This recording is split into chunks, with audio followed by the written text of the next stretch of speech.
The stage was set not in some grand theater, but in the quiet, almost unnervingly calm city of Toronto.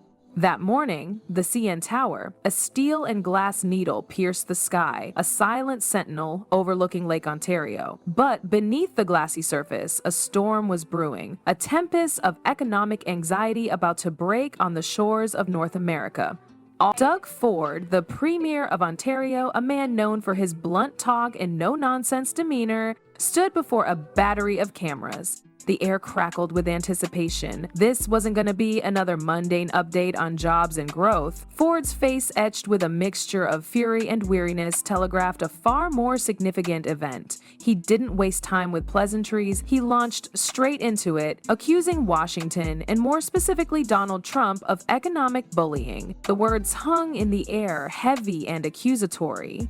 "Enough is enough," he declared, his voice resonating with a raw anger that surprised even seasoned political observers. Canada has always stood shoulder to shoulder with America, but friendship doesn't mean submission. These weren't just empty words, they represented a seismic shift in the relationship between two nations that had, for decades, enjoyed one of the most prosperous and integrated trade partnerships in the world, a partnership built on mutual benefit, where cars were assembled in Windsor using steel from Pittsburgh, where grain from Saskatchewan fed Texans, and where Quebec's hydroelectric power lit up New York City. But Trump's America First policy, resurrected with renewed vigor upon his return to the presidency, threatened to unravel this carefully constructed ecosystem. His tariffs on steel, aluminum, lumber, and now finished goods like furniture were seen as a betrayal north of the border, a reckless gamble with the economic well-being of both countries. Trump, of course, saw it differently. He believed these measures were necessary to revive American manufacturing, to punish countries he accused of taking advantage of the United States, but the reality on the ground was far more complex, far more damaging. In Windsor, just across the river from Detroit, machinists watched their overtime disappear overnight.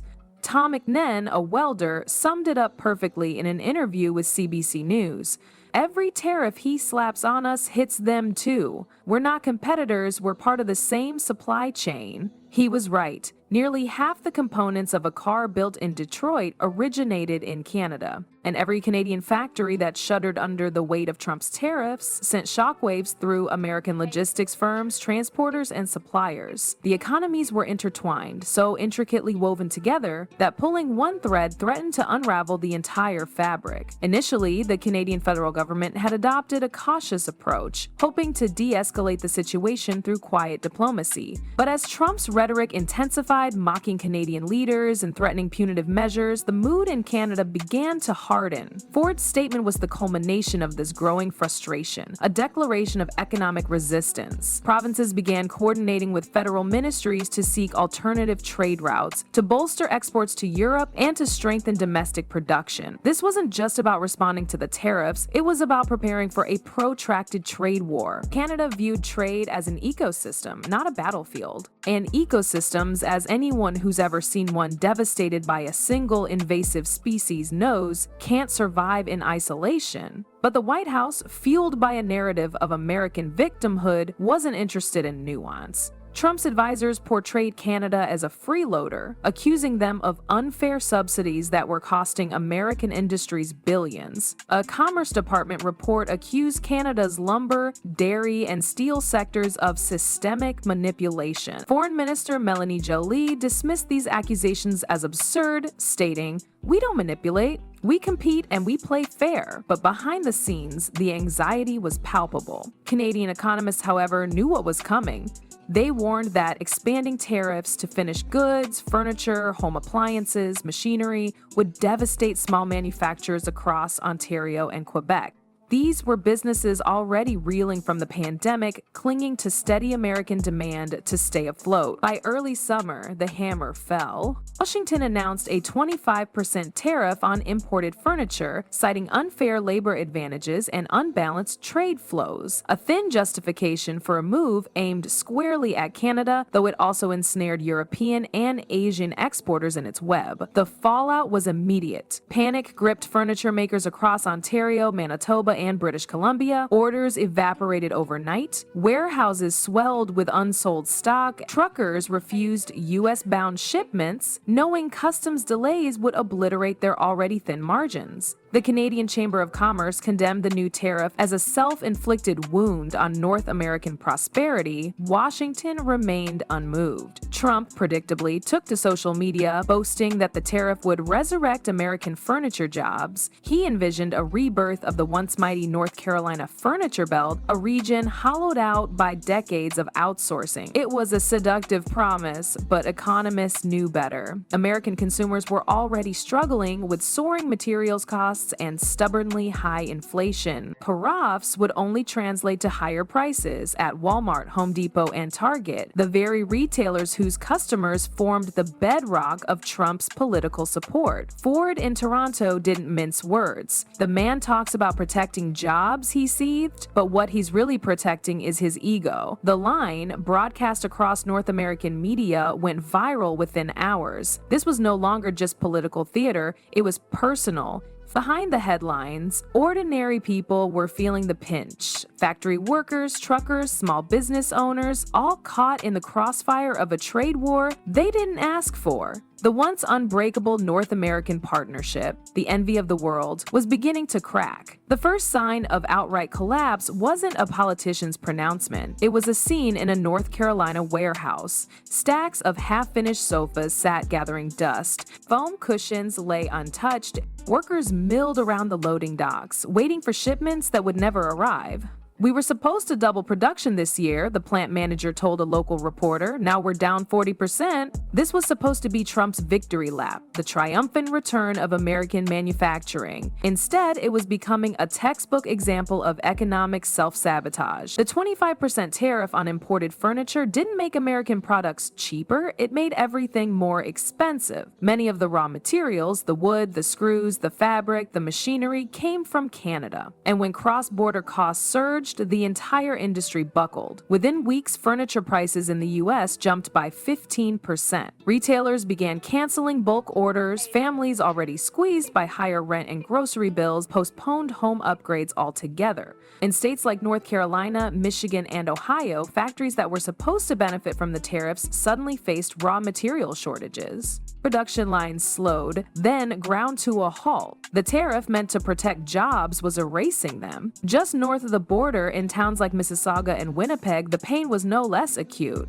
Canadian manufacturers, who had long-standing relationships with major American chains, saw their contracts frozen or terminated. A small family-owned furniture business in Quebec reported losing 80% of its export volume in a single month. The owner, visibly distraught, told a CTV interviewer, "We've been working with U.S. partners for 20 years. It's like we've been shut out overnight." That story echoed across the country. Warehouses became graveyards of unsold inventory. Trucks sat idle. Workers were sent home without pay. The trade bridges built over decades of trust were burning one tariff at a time. Trump, however, continued to paint a rosy picture. Standing at a rally in Florida, he declared, "We're bringing back American furniture, strong, beautiful, and made right here in the USA." The crowd roared its approval, but back in North Carolina, factory owners quietly shook their heads. While demand for locally made products was indeed rising, the cost of producing them had skyrocketed. Imported wood panels, upholstery foam, even the steel brackets used in bed frames were now subject to hefty tariffs.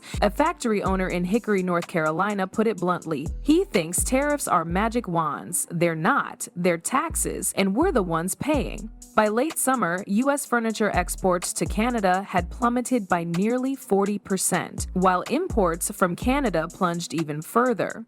The integrated North American supply chain, where parts and materials crossed the border multiple times before a final product was assembled, was effectively shattered. The damage didn't stop there. The ripple effect slammed lumber, the backbone of both economies. Canadian sawmills that supplied American furniture factories saw their U.S. orders vanish into thin air. With excess inventory piling up, prices for softwood lumber crashed in Canada while simultaneously surging in the U.S. due to limited supply. It was the absolute worst of both worlds. Canadian workers faced layoffs while American consumers faced soaring costs. Even U.S. builders felt the squeeze. The National Association of Home Builders warned that the combined tariffs on lumber and furniture could add $18,000, 0 cents, to the price of an average new home. The administration, however, simply brushed off the warnings. Trump's trade advisor, Peter Navarro, claimed it was just temporary pain for long-term gain. Economists across the continent vehemently disagreed.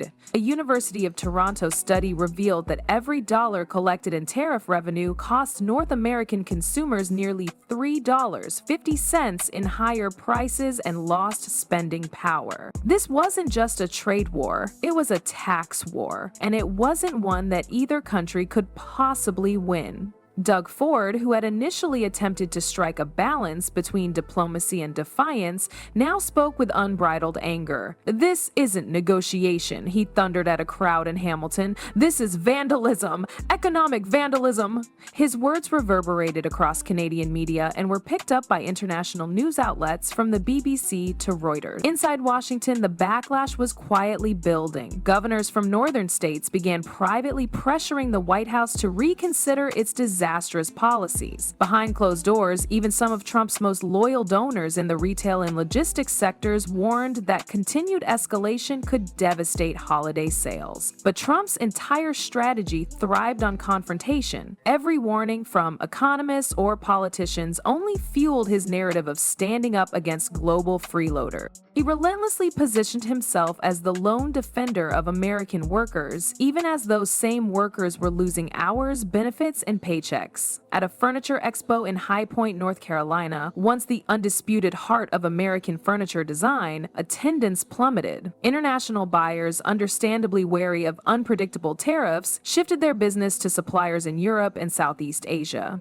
A dynamic trade that had once symbolized North American craftsmanship was now a casualty of political gamesmanship. By the fall, small and medium-sized manufacturers on both sides of the border were begging for relief. The Canadian government announced emergency subsidies to keep exporters afloat. In the U.S., some states offered temporary tax breaks to furniture producers, but those were mere bandages on a gaping wound. A wound caused not by competition, but by senseless confrontation. And still, the tariff machine relentlessly kept turning. Next came lumber, a move that would transform a struggling industry into a full-blown crisis. At first, Washington attempted to frame it as a necessary correction.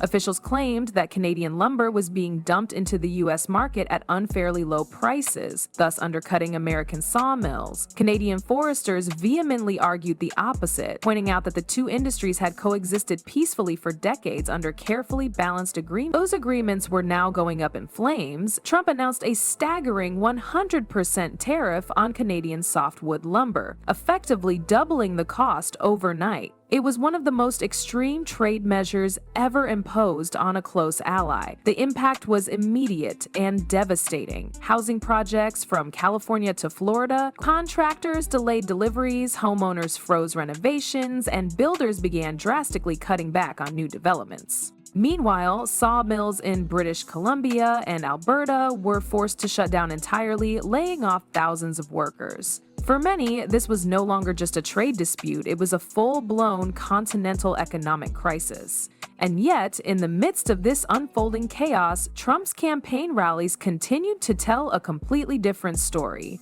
He spoke of America rising again, of factories reopening, and of foreign cheats finally being held accountable. But the only ones truly paying the price were ordinary people, carpenters, truck drivers, and factory workers whose livelihoods depended on the very trade that politics had just so carelessly shattered. The North American alliance, once a shining model of stability and cooperation, was splintering faster than anyone could have possibly imagined. And the worst part was, the collapse was far from over.